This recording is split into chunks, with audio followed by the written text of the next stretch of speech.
Myself, Dr. Pradeep Grampurohit, Associate Professor, Department of Panchakarma. Today I am going to discuss with you a very important concept regarding Swedana chapter. If you take the example of all the Panchakarma Shodhana, that is Vamana, Virechana, Basti, Nashya, Rakta Mokshana, before going to any kind of detoxification therapy, one has to go under the procedure of Snehana and Swedana. Hence, today we are going to discuss one by one introduction part mainly on Swedana chapter. Sweda is mainly, we can say that it includes introduction of Sweda Karma, aims and objective, types of Sweda, and some research concerned with the Sweda concept. So, once again, if you see the definition of the Sweda, what it says? Stamba Gaurava Sitagnam Swedanam Swedakarakam. What it means? Stamba Gaurava Sitagnam. Wherever the person is suffering with the stiffness over the example, we can take it as a knee joint. Stamba, stiffness is more, heaviness feeling of the patient, and any cold appreciation is there by the patient, we can think that and we can go for the application of Sweda therapies.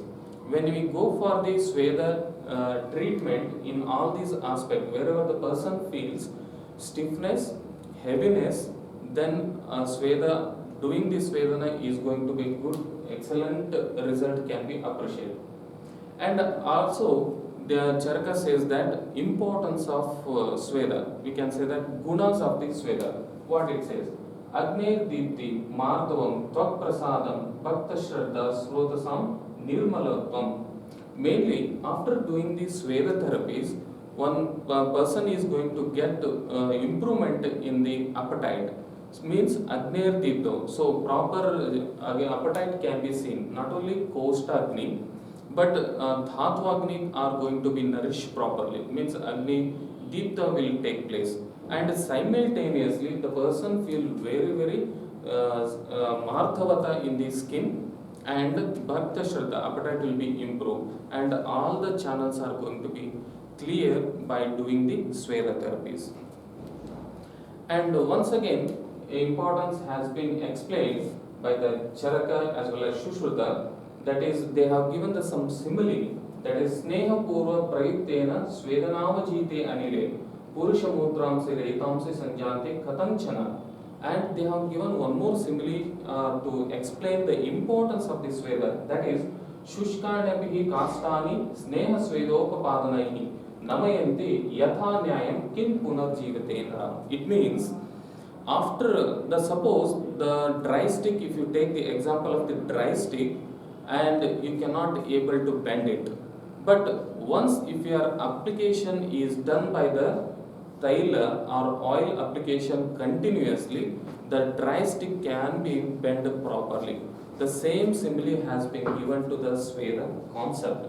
Suppose the person is suffering with the stiffness and more heaviness, and doing the application of the taila as well as doing the proper Sweda therapies can give the wonderful results in the aspect of the stiffness. So, they have given the importance in this manner. And one more example they have given, Stamba Gaurava Sitagnam Swedanam Swedakarakam. This is one more definition of the Sweda. Wherever the stiffness is there, Gaurava is there, you can go for the Sweda therapies. And if you see the how the Sweda is going to act in different aspects. So how can we consider this Sweda in various conditions? They have given 4 conditions mainly. One is Swedana can be applied as a Shamana treatment. In some conditions, wherever the stiffness is there or wherever the arm conditions are there, so many varieties of the Swedana can be applied to specify the aggravated doshas. Hence, they have considered this Shamana Swedana can be done. And it acts as a Shodhananga Sweda also. Mainly, Shodhananga Sweda can be appreciated by the Sweda therapies. Means Leena doshas are going to be expelled from the Shaka to Koshta. By doing this Sweda therapy only, doshas are going to be liquefied and it is going to connect with the Koshta. Then the main procedures will go through the either Vamana or Virechana. Hence, it can be considered as a Shodhananga Swedas.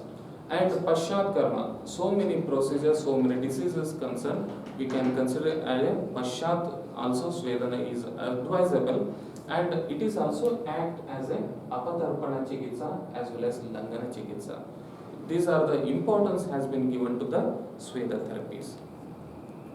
And one more explanation given by the Charaka, that is Sweda Sadhyaha Prashamyanti Gadaha Vatakafatmaka. What it means? Mainly, if you do these Sweda therapies in musculoskeletal disorders, neurological conditions, or wherever the person is suffering with the disease like osteoarthritis, rheumatoid arthritis, or any kind of neurological deficits of hemiplegia, paraplegia, in all these conditions, we can advise Sweda therapies. Sweda sadhya prashamyanti gada vata kafatmaka. Either the kevala vata is reside in the aggravated condition, that also in that time also we can go for the Sweda therapies. And suppose the person is having the samsrushta, that is vata as well as kapha involvement is there, aggravated two doshas and exhibiting in many clinical features, also we can go for the Sweda therapies. That is the word meaning of Sweda sadhyaha prashamyanti gada vatakafatmaka. And once again, if you see the types of Sweda, how many types have been explained in the different acharya, by the different acharyas, on what basis they have considered, that we can discuss now. First, initially we can see the Dvivida Swedas. Two kind of Swedas are explained. One is Sa Agni and Niragni Swedas. And as per the local concern or Sarvanga concern, means suppose the Sweda plan is only one part, if you are planning for the either Nadi Sweda or Sankara Sweda or any kind of local application of Sweda is there, then we can say that Ekanga. Or suppose the plan of Sweda is entire body, then you can think about the Saravanga Sweda. On this basis, two kind of Swedas have been explained. One is Ekanga or Sarvanga. Ekanga can be said that Sthanika or Ekanga. And one more classification is there, that is Snigdha Sweda as well as Ruksha Swedas. Snigdha and Ruksha, it means dry application of Sweda therapies as well as with the oil, whatever the procedures we do. For example, Patrapinda Sweda or application of Taila and doing the Nadi Sweda, these all procedures comes under Snigdha Swedas. For example, Ruksha Sweda is Valaka Sweda. These kind of Swedas also explained in the text. And on the basis of the, three varieties of Swedas have been explained. One is Mahan Sweda, Madhyama Sweda, Mrudu Sweda. So what it means? Mahan Sweda, Madhyama Sweda as well as Mrudu Swedas. If you take the example of any person is suffering with the Katishula or Griva Shula, and we are planning the treatment of Sweda therapies, whether the person is having the Vata Kafatmaka or Kevala Vata, or whether the person is needed of milder form of Sweda therapy or moderate and severe, depending upon the doshik involvement will decide what kind of Swedas can be carried out. That is comes under Mrudu Sweda, Madhyama Sweda as well as Mahan Swedas.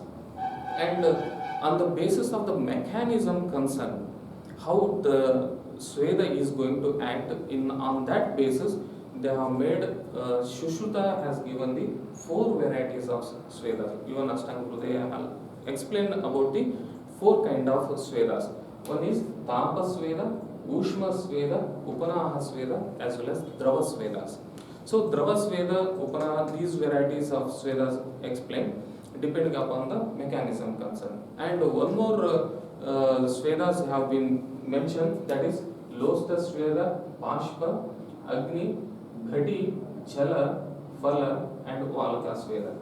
And one more 8 varieties of Swedas also mentioned: Hasta Sweda, Pradeha, Nadi Sweda, Prastara, Sankara, Upanaha, Avagaha, and Parisheka.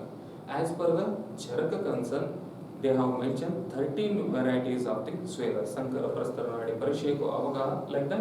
13 varieties of Swedas have been explained. Here, need to think about types of Swedas in either local or Sarvanga, or depending upon the severity also we can divide into Mrudu, Madhyama, Mahan Sweda, and mechanism concerned Tapo, Punaha, Ushma, Drava, like that.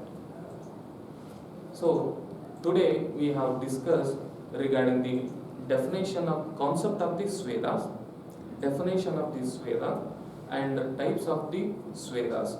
So these are the main thing we have discussed today.